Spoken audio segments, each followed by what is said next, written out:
شي الله بیا هم دعا کو زمونږ د دغې شهداو د ټولو شهداو سره درجات عالیه نصیب وګرځولي کي او دا هم یو سعادت دی ویتخذ منکم شهدا هر چاته الله پاک دا سعادت هغه نه نصیب کوي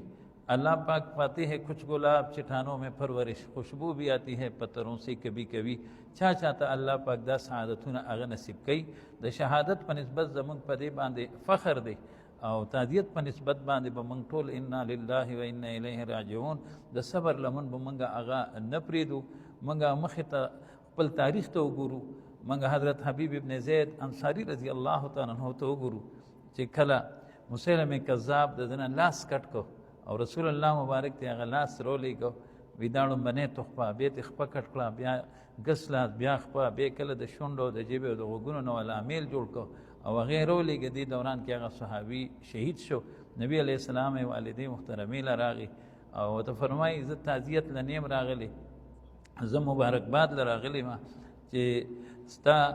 بچی ته الله پاک څنګه د الله شان سره خای الله پاک ته په خله کې روټه ورکړه هغه فرمایي لهذا اليوم ارزعته ما چې دی بچی لما په ور کړی دي نو دې ورځې د پاره ما ور کړی دي الحمدلله دغه زمونږ تاریخ دی او موږ ته فتح نسبت باندې فدې فخر دی او دا دیوبند ثانی دی د دارالعلوم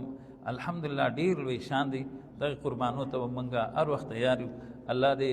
دغه ټولو مغفرتونه نصیب کړي او سونه مرګري نارینه زنانه حاضرین غایبین د ملک بهر هغه درمندي الله د ټولو در خپل در کې قبول او منظور کړي الله مونږ ټولو نه راضي شي